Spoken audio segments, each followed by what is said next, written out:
course of equal importance.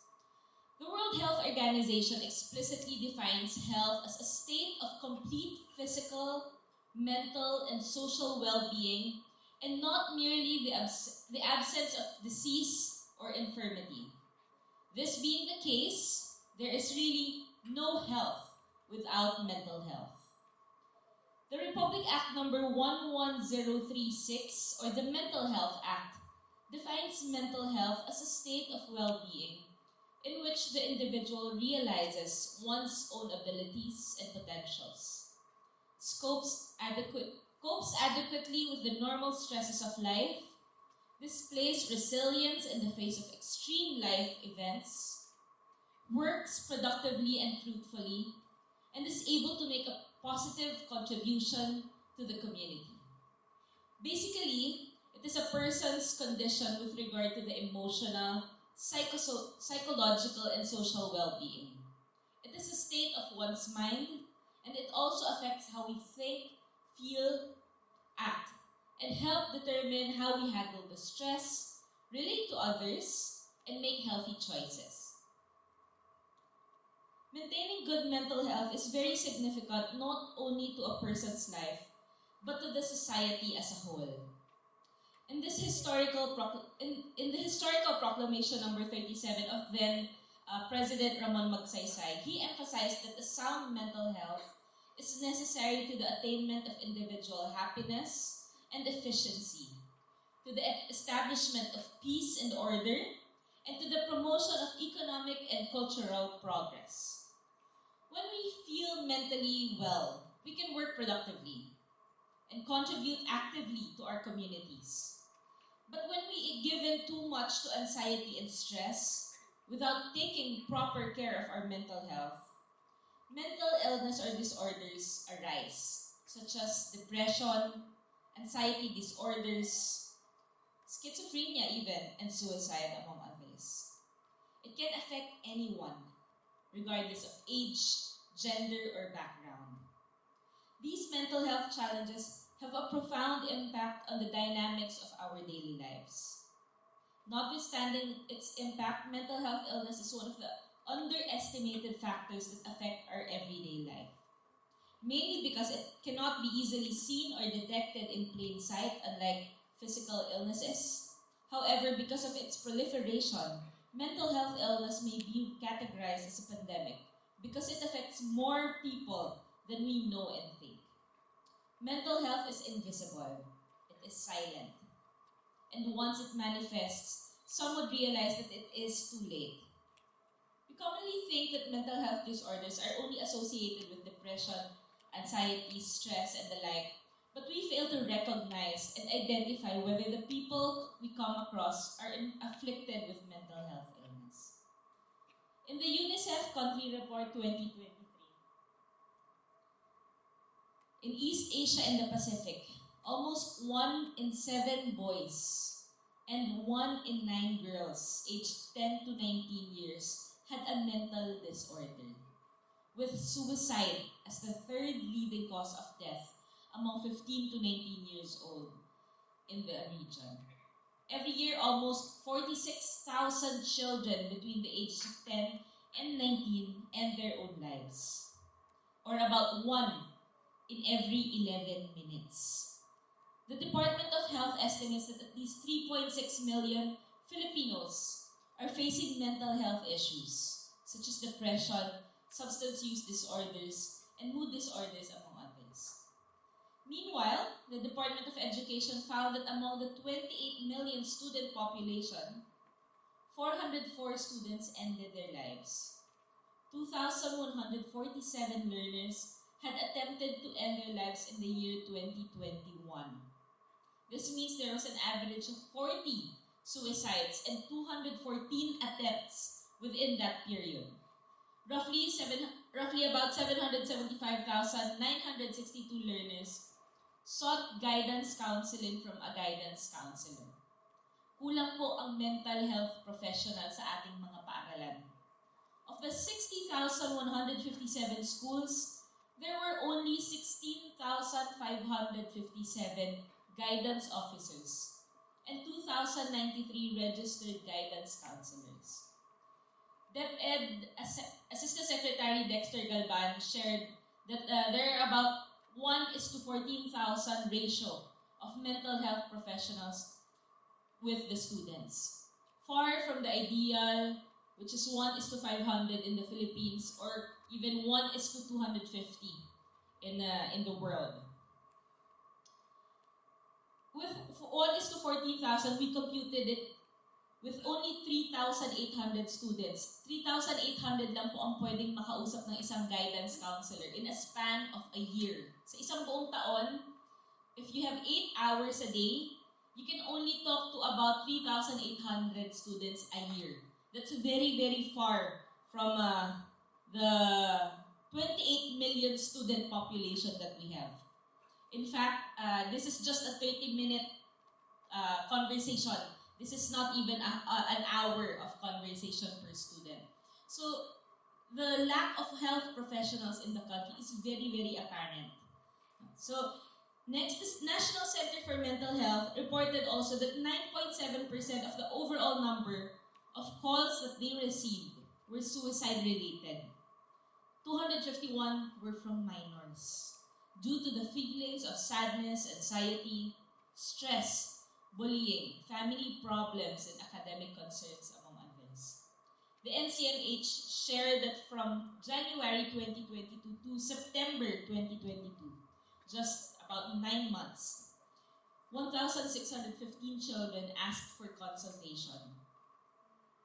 Yes, sila na po ang humihingi ng consultations. 559 in 2021 and 444 in 2020. The COVID-19 pandemic and the resulting economic crisis have greatly impacted the mental health of the Filipinos. Isolation, sickness, grief, job loss, inflation, and food instability, among others, have increased the need for mental health services. At the same time, the need to protect the people from COVID-19 has made it more challenging for people to access mental health services and harder for providers to deliver the needed interventions. This is very true. I have, as psychology graduate, I also have friends who continued with their with counseling, with developmental psychology, and in fact, it is true that it was very, very hard because a lot of their patients or a lot of the students that seek help can only do it online. Because as we all know, minors were not allowed during the COVID-19 pandemic to go out. And so it was very, very hard to do it online because also the focus of the children is not there. So even if they ask for help, sometimes the focus can change. So for the purposes of awareness, let me also share real accounts on suicide. Last January of this year, a senior high school student died after falling from the 9th floor of a building inside a university in Caloocan. A witness recovered a handwritten suicide note. So earlier I mentioned there's a lot of students, 28 million student population in the Philippines, and only about 3,800 ang kaya. No? It's not even yun yung nakausap, no? But only 3,800 yung kayang makausap in a span of a year for one guidance counselor. That's for the entire year. And then, sometimes, I see that if there is a case of suicide and someone who was able to recover the suicide note, someone who is a witness to that suicide, also needs debriefing. There's a post-traumatic stress disorder that can happen, and of course, dapat meron na guidance counselor who can talk to them with the aftermath of this situation. Another one, last February, a 17-year-old student died also after he fell from a school building in Alabang. From January to April this year, 4 months lang po ito, Davao Region recorded a total of 23 deaths by suicide and 55 suicide cases in 2022. In these cases, 11 years old po ang pinakabata. 11 years old. Can you imagine that? While 70 years old is the oldest one. They identified peer pressure, bullying, relationships, employment, financial problems as the main causes of suicide. Despite the alarming count, many cases remain unreported due to the stigma and taboo that adversely affect efforts on help seeking and reporting of mental health concerns. The alarming findings indicate that today's youth have poorer mental well-being than in the last few decades. Parami po ng parami ang bilang ng mga may mental illness o disorder. Paano na po kaya sila? These people living with mental health conditions are part of our family, our friends, classmates, neighbors, colleagues. Kung salap na po sila sa buhay, sapat nga ba ang proteksyon na binibigay ng batas? If they are confronted with the high cost of consultations and treatment and judged because of their mental health conditions, what do we do? How can we help them further? There's one law. A law had actually been put into place to ensure that mental health services become accessible and affordable to all, especially the vulnerable and the marginalized sectors. In 2018, then President Rodrigo Roa Duterte signed RA number 11036, or the Mental Health Act. Its IRR, or the Implementing Rules and Regulations, was signed on January 2019. The passage of the law also gave rise to Mental Health Strategic Plan 2019 to 2023 to provide the direction of the Mental Health Act. The law particularly aims to strengthen leadership and governance for mental health by developing and implementing national policies, strategies, programs, and regulations relating to mental health. Second, to develop a comprehensive national mental health care system responsive to the psychiatric, neurologic, and psychosocial needs of the Filipino people. Third is to strengthen information systems and research for mental health. And fourth is to integrate strategies in promoting mental health in educational institutions, workplace, and communities. So far, we've had a meeting with this. I am here with the Committee Secretary on the Commission on the Welfare of Children, and as part of one of our advocacies, we tried checking it with the Department of Health. Unfortunately, it was a very disappointing meeting because, one, they only had like 3 to 4 meetings in 1 year, the council. And so far, wala pa pong plano. I think you share the same frustration that we had. And so, in our committee, we try to nudge them, no? Hindi nga nudge, talaga pukpukan na, no? Because we've been very, very frustrated. A lot of the legislators have been questioning the Mental Health Act because although I wasn't part of this because I still was not part of the legislative body before when this passed, marami po sa kanila ang nag-author ng Mental Health Act. And so, as authors, I presume they have been very disappointed with what's happening. Yes, the Implementing Rules and Regulation was signed January 2019, but just last year, because we checked it last year in the committee, and so far, wala pa po.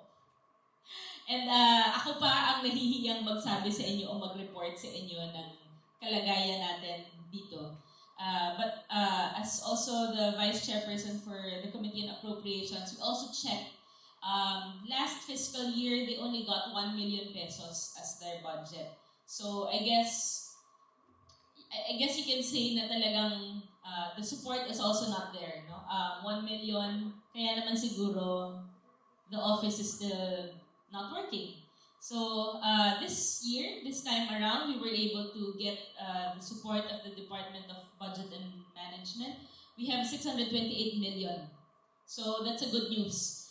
Because if there's budget, then therefore there's no excuse for the council to create programs.